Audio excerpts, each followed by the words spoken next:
Hello everybody, it's the Historical Gamer once again, and today we're returning to Cold Waters. The newest campaign is just about to come out for Cold Waters, which takes the conflict from the icy waters of the North Atlantic and brings it to the South China Sea, and brings a hypothetical conflict between the United States and China into the scope of this third-person submarine captain submarine simulation game.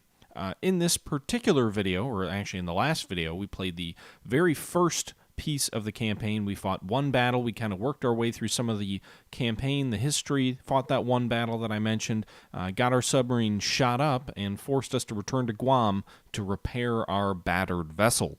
In this video, I will be taking the campaign here in our second video in the series and progressing a little bit further, hopefully having a little bit more success, maybe actually accomplishing our mission and winning some victories for the United States Navy in this war between China and the United States.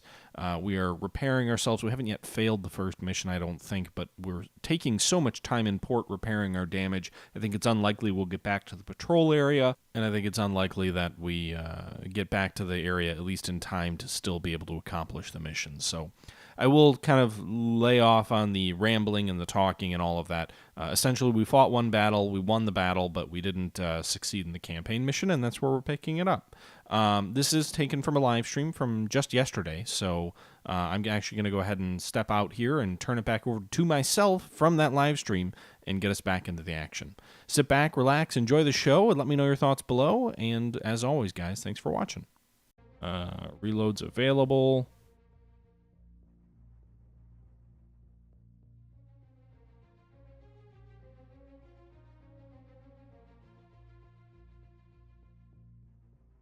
I don't understand the whole...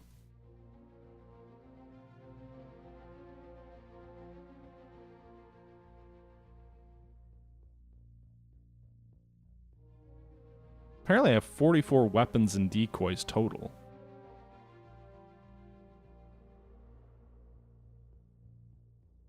Whatever. Cast off anchors away. Let's go back to sea, and I'm sure we'll see a mission failure. Unproductive new orders issued shortly on this downlink. So let's see what happens here. The Reds get fed. Reds. In an alarming development, an enemy convoy containing a large number of resupply vessels safely arrived at Hong Kong, China, according to anonymous Pentagon sources. As they dig in, fresh troops and supplies will no doubt revitalize enemy spirits and impede further U.S. operations in the area. Chinese success at penetrating the blockade around Hong Kong and China has caused serious consternation within the Pentagon, exposing significant flaws in their regional operations. U.S. spokesmen have thus far refused comment on the situation. Okay, that's bad. Tactical situation: a wolf pack of enemy attack submarines has been operating in an area about 50 miles southeast of Haiphong, Vietnam, where they've been pursuing anti-shipping campaign at the local fishing industry. As a means of pressuring the Vietnamese government into submission, you must therefore transit to the Gulf of Tonkin and conduct an anti-submarine warfare sweep of the area. Avoid any civilian casualties. Locate and sink enemy submarines. Okay. So that's what we'll do. Continue on course. Let's head to the Gulf of Tonkin, which is, again, shallow waters. So that's going to be challenge. What I will say is I've noticed, I feel, and again, it's been a little while since I played the last version of Cold Waters, but I feel like the distances, and it's the Pacific, so that would make sense, but I feel like the distances in this game are greater than they were in the Atlantic campaign, which poses a challenge. Alright, so all hands man your battle stations. We're coming in at 20 knots. We'll rig ship for ultra quiet. Already got a contact, I presume. This. Radar, maybe? Sierra 1 contact faded. Well, where was Sierra 1? This must be radar station.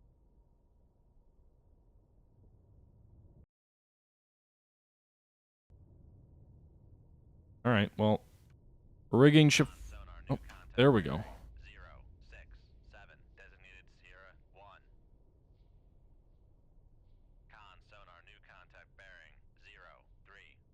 Thanks, Killerfish Games. Sorry, I just saw the chat. For whatever reason, chat was not appearing in my dashboard.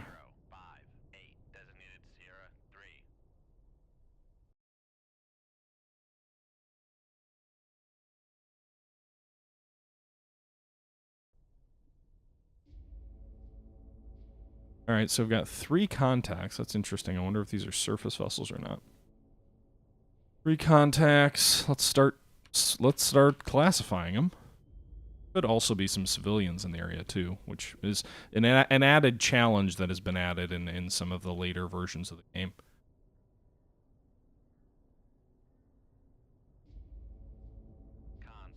Damn it.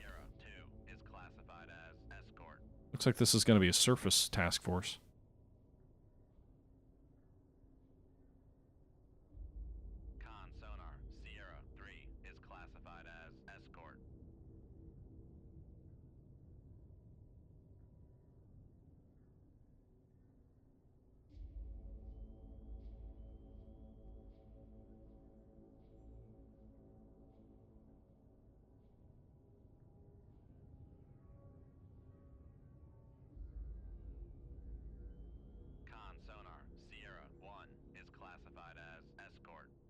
Alright, so we're classifying these vessels as escort. I'm going to turn a little bit to get a better bearing on some of these to see if we can shore up our fire control solution. If you change the angle on the bow of an enemy vessel, it helps give you a better fire control solution.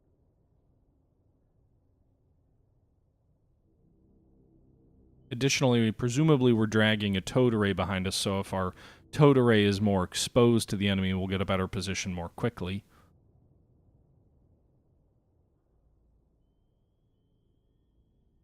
A lot of active sonar in the area.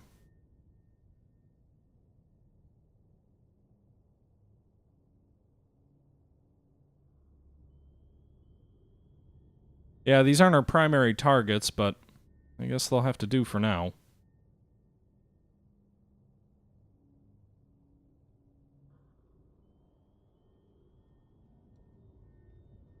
Probably go with add caps and hit this little up button, which basically means that they'll operate at a shallow depth so that they are suitable for hunting enemy surface ships.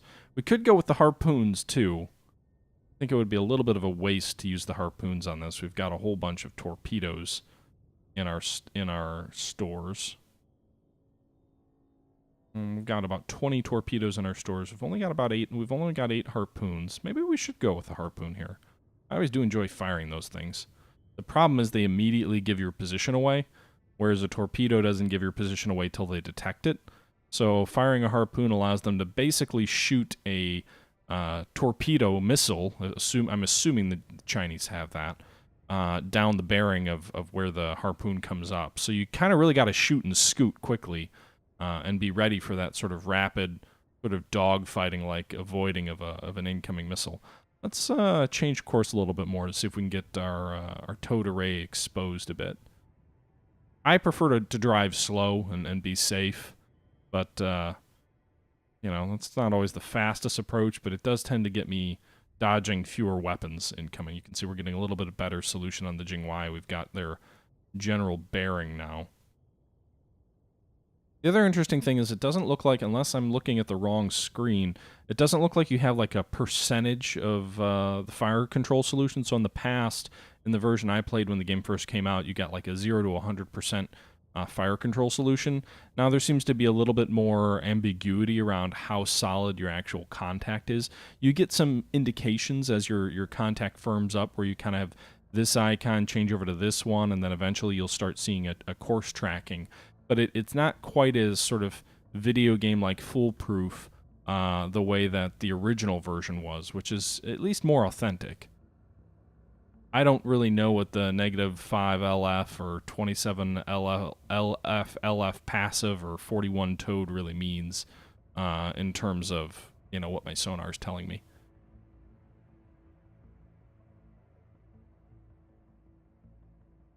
Okay.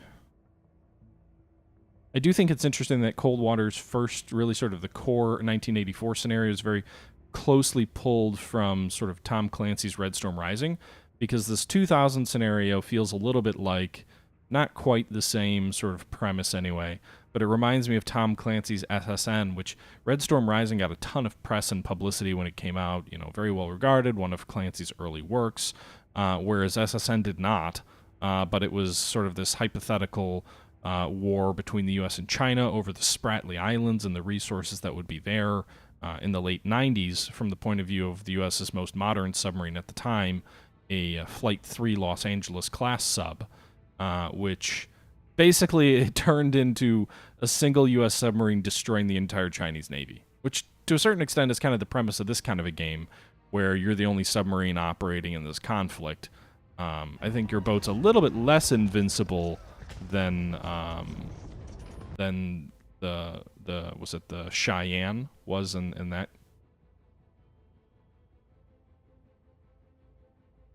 Hey, no name. Thanks for the cheer.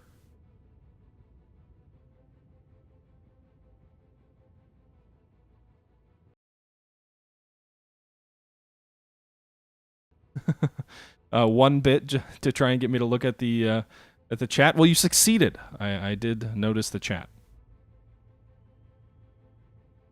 I really don't like.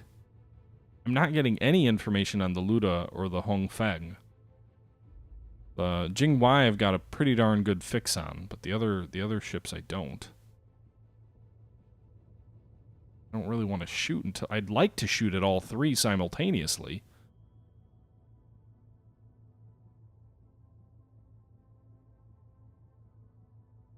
It really is to the north.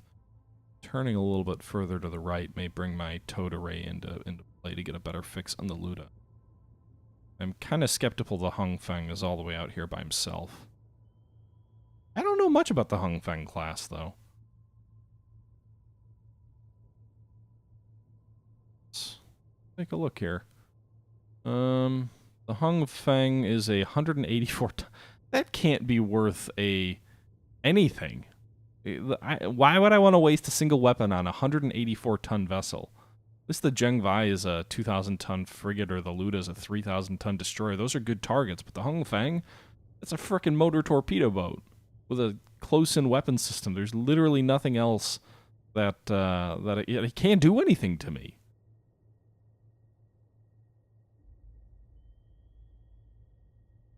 All right, let's level out, straighten out here. We could change depths. We could poke above the layer to see if we get a better fix on the Luda. I'm guessing the Luda is moving very slowly, trying to track us.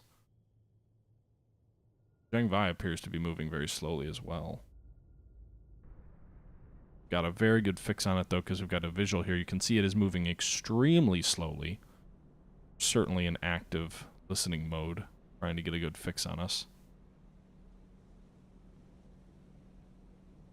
Oh, never mind. We've got that 95% solution down here in the lower left. I guess I missed that earlier.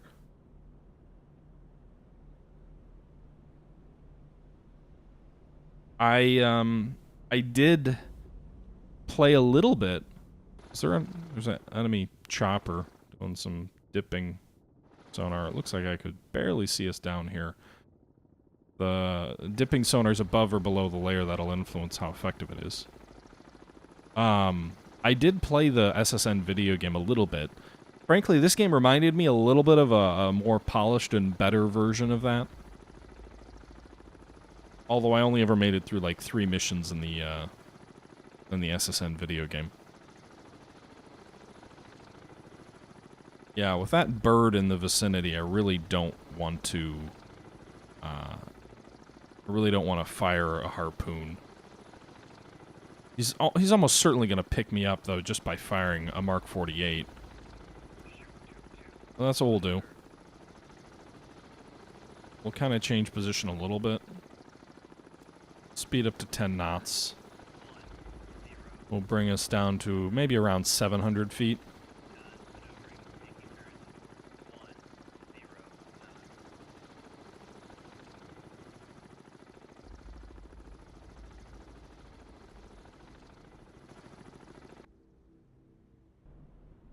He hasn't detected the torpedo yet, though.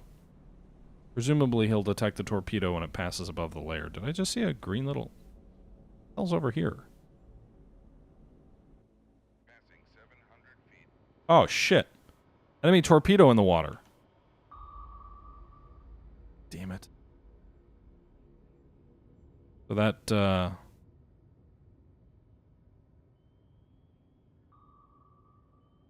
enemy...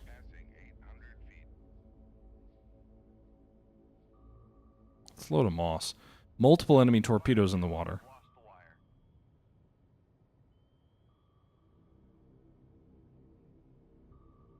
They appear to be circling. Oh god, there's another one, like, almost right on top of us. Con, sonar, torpedo in the water, bearing, 3, 2, 8. Shit. Gonna go above me. Passing 1,000 feet. Let's bring it up a little bit. How do I... Damn thing really hit us. At least we've got all this depth to work with. Tube 6 ready. Con, sonar, torpedo in the water, bearing, 1, 8, Good God. 2.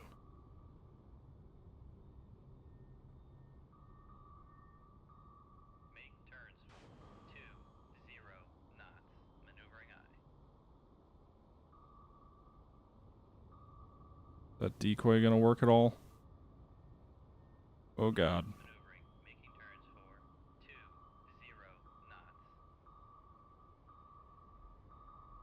Hard. Miss. Oh god. Con, sonar, noisemaker, bearing, 1, 0, 0. It's up on the plane. Let's speed up a little bit. 3, 5 knots, maneuvering aye. Passing 1,000. Ah, god damn it. I didn't see that one. Passing 900 feet. Shit. Level of frickin' planes. There's another one coming out here. That didn't do very much damage, only 11%. Did hurt the pumps a bit. Alright, so we're moving quick enough to form a knuckle. Make turns for 10 knots, maneuvering aye.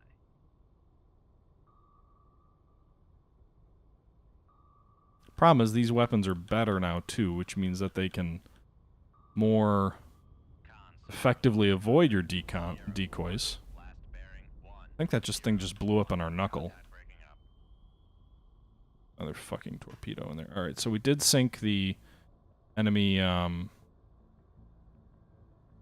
maneuvering, making turns for 10 knots. Passing 800 feet.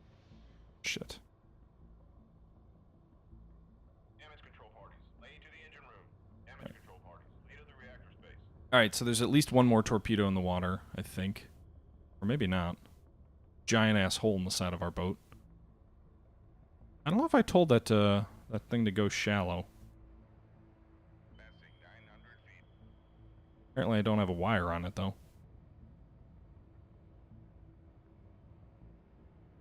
Thing quickly went up, though. Must have acquired the target. Zooming, it's homing right in on the damn thing. Maker bearing, 0, Question is if the... 6. Alright, so it avoided the 1,000 feet. destroyer's noisemaker. It avoided it because of the noisemakers. I don't have a wire, so I can't re-home that thing. I think it should turn back in on its own.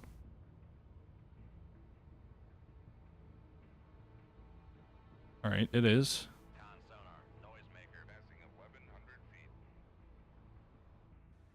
Is it homing in on the noisemaker again? Con, sonar, torpedo in the water, bearing, 0, 3, 2. Oh, don't tell me the damn torpedo acquired on us. For fuck's sake, no. Passing 1,200 feet. I really don't want to have to try and dodge a Mark 48.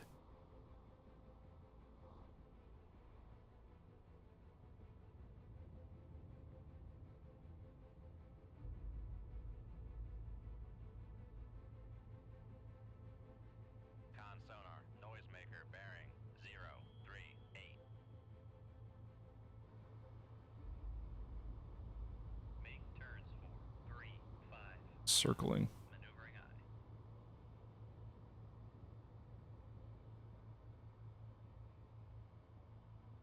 Passing 1,200 feet. Can't really tell where that thing's going. Does appear to be turning in on us. Passing 1,000 feet.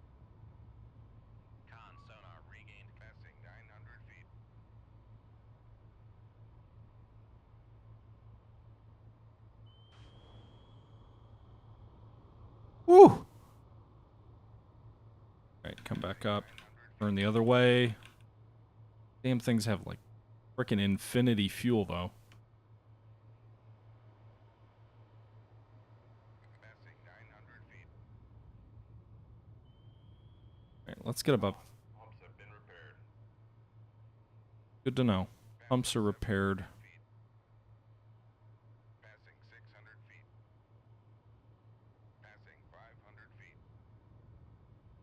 Con sonar, we are cavitating. Yeah, shit. Make turn. Con sonar, no longer cavitating. Wow! That one was timed right. Sonar regained contact on. Passing 400 feet. I'd really like to pull above the layer, but it's just... Actually, if we go deep, maybe we'll lose this thing. Passing 500 feet. Maybe he'll reacquire on the, Any chance he's reacquired? I think he reacquired on the destroyer. 600 feet.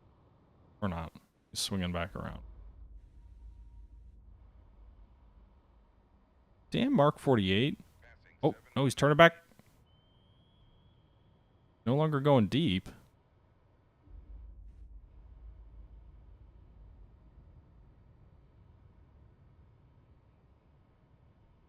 Alright. Stay down at 10 knots. 10 knots.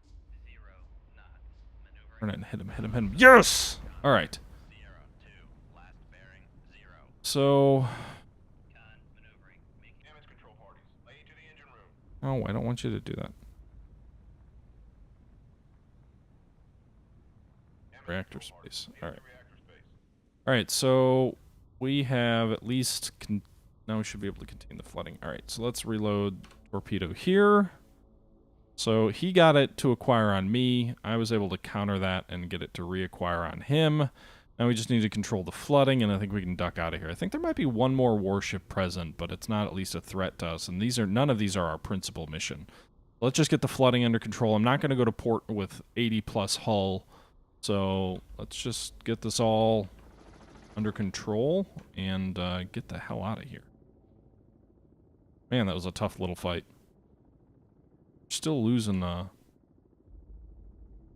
Wait, we're still losing a little bit of depth, so we gotta get that flooding cleared up.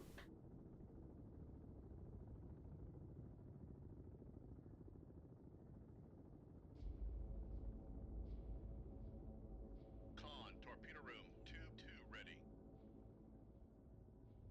Alright.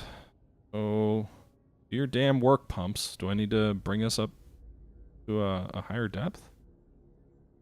And I can do that. I can bring us closer to the surface, I guess. Just one compartment, though. I was at like 900 feet before the 15% hull, and I still took care of that flooding. Still no idea where that torpedo boat is, but as long as we don't surface, I don't think we're at risk.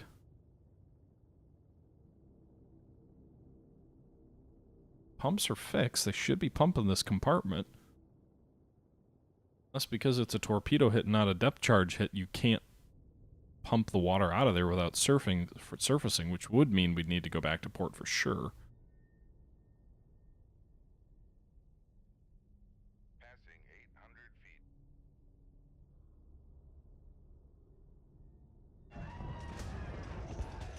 Thank you very much for the follow, Felix. Alright, so... Call it the historical gamer maneuver. Take a torpedo... No. I don't even know what I did.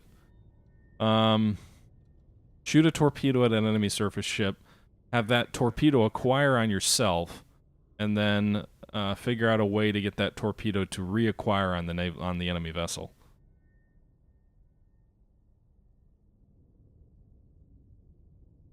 So, J Street, are you saying I need to go back and beach on the bottom of the ocean again?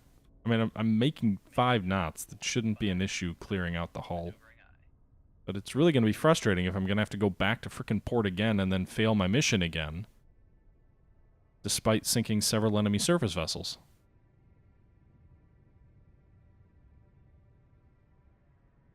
You know, one thing that I always kind of... Oh, I didn't change the name of the stream, did I? It still says Dunkirk. Oops. Making turns for 5 knots.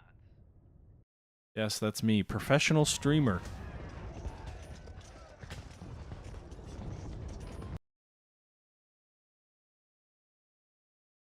Yeah, no, I figured. Thanks, no name. I figured if I got shallower, I would cause the pumps to speed up a bit. Just trying to manage it reasonably. I don't want to fly to the surface without realizing it. Passing 600 feet.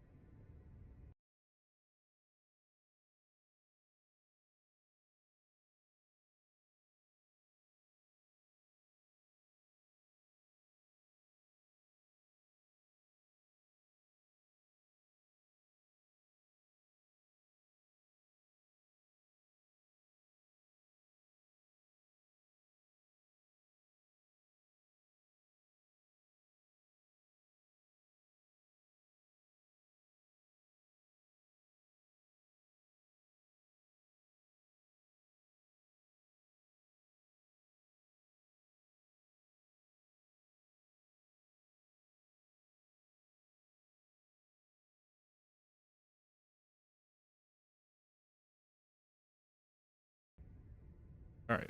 Sorry about that, guys.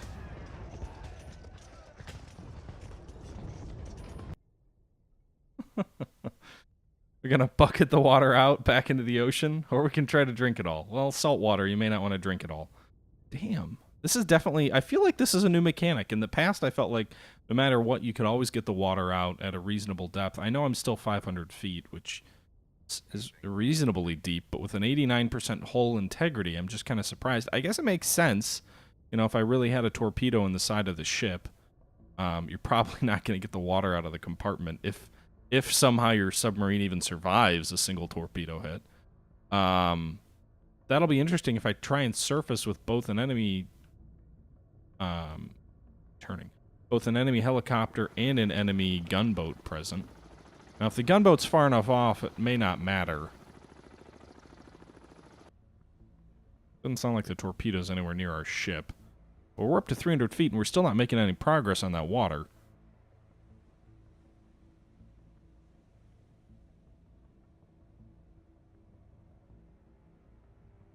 Passing 300 feet.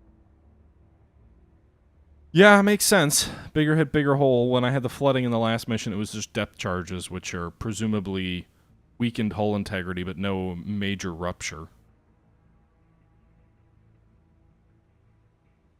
I'm guessing the helicopter does not have any torpedoes left. There were 4 or 5 torpedoes in the water that they loosed at us without me even realizing it. 200 feet. Honestly, it looks like I'm going to have to surface the damn thing.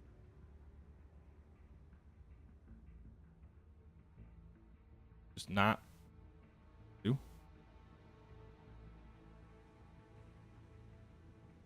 Hoping this thing's far enough off. I mean, if all it has is close-in weapon systems, those things don't have kilometers and kilometers of range.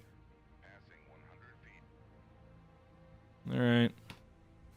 Here we go, folks.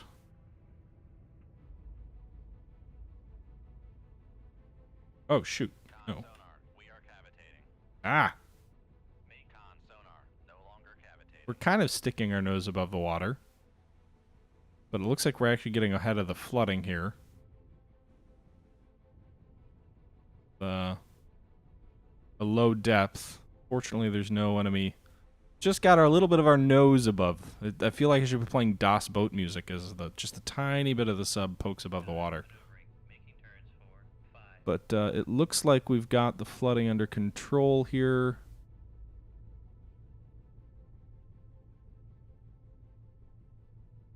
I can probably exit, but with that hole, I don't think there's any way I can continue the mission. I think I'm going to have to go back to Guam again.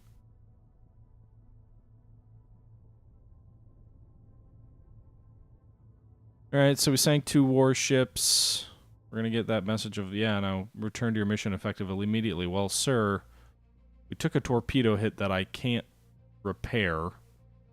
So we're going back to Guam, and we're going to fail another mission, and the Chinese juggernaut's going to continue because their damn screens of surface vessels keep getting in the way of the mission. So it's an interesting sort of dilemma when you take damage like I do. No way we're going to get back in time.